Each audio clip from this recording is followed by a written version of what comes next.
ज्यों ज्यों चुनाव नजदीक आते जा रहे हैं त्यों त्यों जो असली मुद्दे हैं वो बैकग्राउंड पे जा रहे हैं। सरकारी मीडिया, दरबारी मीडिया जो कहना है कह लीजिए, राजनीतिक कार्यकर्ता, राजनीतिक दल जो सोच रहा है वो समझ लीजिए, वो ऐसे सवाल नहीं उठाते हैं जो कायदे से उठाने चाहिए। चाहे बात मीरा भाईंदर में घटिया निर्माण की हो या मीरा भाईंदर मनपा की वेबसाइट की हो, क्या दिखा रही है और क्या दिखाना चाहिए। चाहे बात मीरा भाईंदर में रेरे कानून का हो, कानून कब से लागू हुआ, मीरा भाईंदर में कारपेट एरिया का कोई मतलब है भी कि नहीं। चाहे मीरा भाईंदर में टेंडर प्रक्रिया की हो या टेंडर प्रक्रिया में कमीशन खोरी की हो, क्या है। या मीरा भाईंदर के कोई सार्वजनिक विभाग की बात करें तो तोड़ो जोड़ो खोदो चलता रहता है। एक काम जब खराब नहीं हुआ उसके ऊपर वापस दूसरा काम हो जाता है। सिर्फ निधि लगाने की बात आती है, सिर्फ काम निकालने की बात आती है। क्या ये खाना पूर्ति है भी या नहीं भी, ये सब सवाल है। स्वच्छता अभियान किस हाल में है, नगर सेवक निधि कहाँ यूज हो रही है, कैसे यूज हो रही है। बीच में चला था, सब लोगों ने मीरा भाईंदर स्वच्छ माई मीरा भाईंदर करके बनाया था, उसके वो क्या हालात में है, वो सब स्ट्रक्चर करोड़ों का खर्च हुआ था।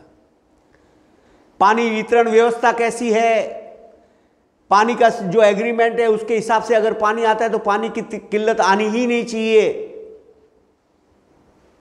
क्यों, अगर 211 MLD पानी मीरा भाईंदर का है करार, और उसमें से मान लो मीरा भाईंदर महानगर पालिका कहती है कि 180 MLD 117 MLD एवरेज हमको आता है,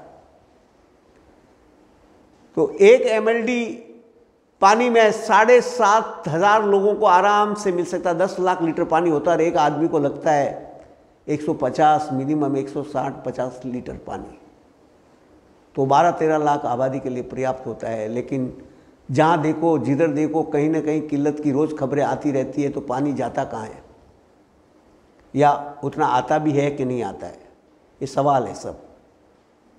ये सवाल कुछ मेरे हैं, कुछ मेरे दोस्तों के हैं और कुछ औरों के हैं। वो सवाल मैं सब आपका कर रहा हूँ जिसका जिक्र हो नहीं रहा है, होना चाहिए। चुनाव के पहले चुनावी साल में इन सब चीज़ों का जिक्र होना चाहिए। चाहे बात मनपा संचालित दवाखानाओं की करें, मनपा संचालित अस्पतालों की करें, वो किस हाल में है, उन पे क्या सुविधाएं हैं, वो अस्पताल है भी कि नहीं। बात मनपा की स्कूलों की करें तो वहां की शिक्षा कितनी, वहां जितने शिक्षक होने चाहिए उतने है भी कि नहीं। बात अगर दिशा निर्देश, सरकारी दिशा निर्देश की करें तो जहां पे साइट का काम चालू है वहां बोर्ड लगते भी है कि नहीं। जहां बिल्डरों की साइट है वहां भी बोर्ड लगते हैं या नहीं, ये सब सवाल है। बात बुआरी गटर योजना की करें, बात किसकी करें और किसकी नहीं करें, साफ सफाई की करें वगैरह वगैरह बहुत सारी चीज़ें हैं। ट्रैफिक की करें, फुटपाथ की करें, अतिक्रमण की करें, अवैध निर्माण की करें, बातें बहुत सारी है। और अब तो करोड़ों की निधि की बात होती है।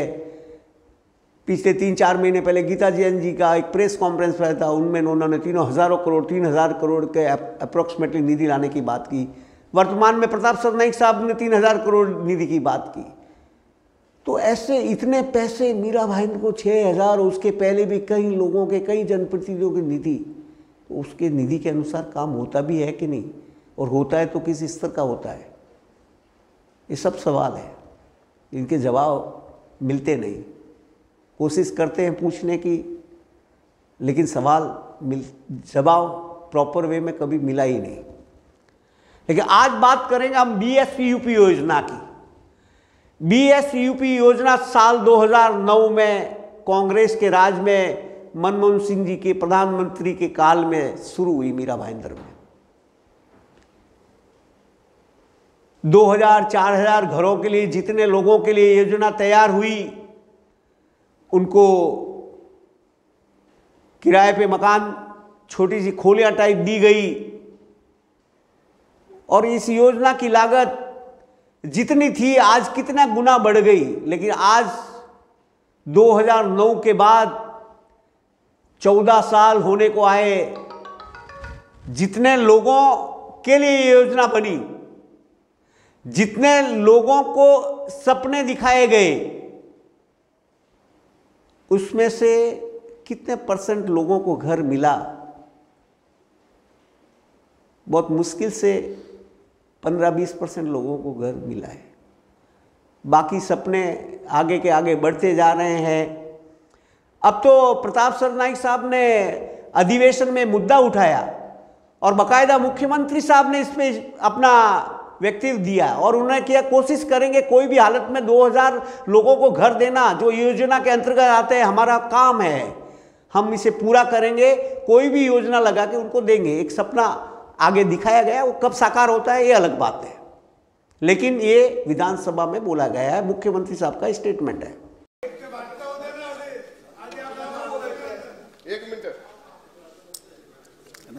अध्यक्ष महोदय,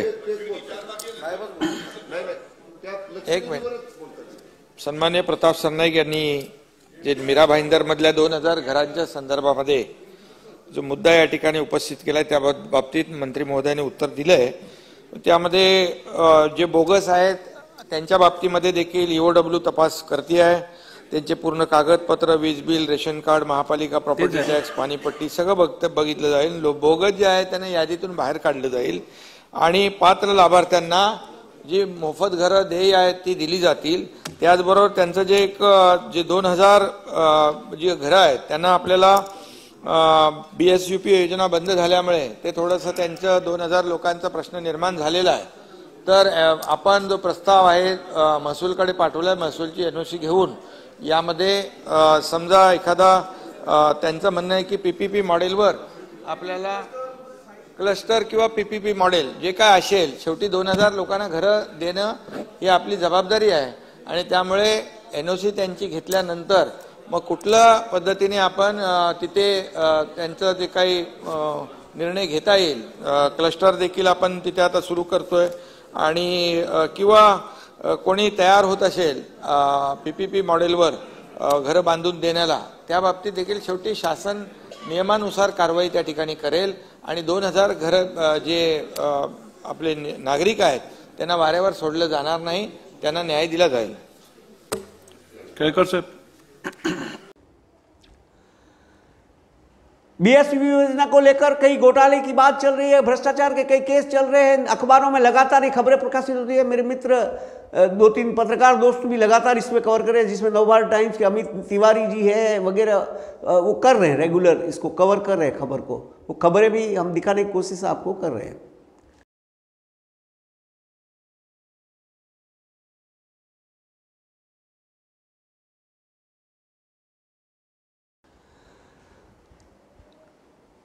तो ये पूरी योजना का बंटाधार हुआ. ऐसी योजनाएं अब अगर ढूंढने जाएंगे, टटोलने जाएंगे तो हर योजना में कहीं ना कहीं कुछ ना कुछ गड़बड़ें बहुत सारी हैं, लेकिन उस पर बात करेगा कौन? यहाँ तो चल एक्चुअली रहा ये है कि बहुत साल पहले एक पिक्चर आई थी सपनों का सौदागर, उसमें हीरो सपना बेचता है. तो यही हाल मीरा भाईंदर का है. मीरा भाईंदर के अतीत में चले जाओ, यहाँ के हर जनप्रतिनिधि ने, हर नेता ने अपने अपने समय में बहुत सपने बेचे, हर मुद्दे पे सपने बेचे. प्रभाग स्तर पे नगर सेवकों ने भी सपने बेचे, लेकिन उसका हुआ क्या ग्राउंड रूट पे? और अब चूंकि जनता होशियार हो गई है, सवाल करने लगी है, जवाब मांगती है, तो धीरे धीरे उस सपनों की उम्र को आगे ले जाया जा रहा है. चुनावी साल है, उसकी मियाद आगे की जा रही है. आपने 2017 के चुनाव में भी देखा होगा 24/7 वाटर, पानी, लेकिन आज 2023 हो गया, योजना पूरी नहीं हुई, योजना चल रही है. यही हाल हर योजना का है. घटिया निर्माण का ऊपर मैंने संदर्भ दिया. अगर जैसलमेर सबवे की बात करें, हालात कितना घटिया निर्माण. सबवे पुल की बात करें, MTNL से ईस्ट की भरा रहता है, पानी गिरता रहता है, जाना आना तकलीफ का होता है. कई एक्सीडेंट होता है, कई गिर जाते हैं, कई खरोंचें आ जाती है. घायल हो जाते हैं। तो ये सब बातें अपनी जगह है। कहने का मतलब एक ही है कि जो सपना दिखाना सरकारों का काम नहीं होता है। सरकारों का काम होता है काम करना। तो जनता को भी ये सोचना होगा, चुनावी साल है, जवाब सवाल पूछने चाहिए और मेरे दिए गए सवालों का भी विश्लेषण करना चाहिए। शुक्रिया, आभार, धन्यवाद।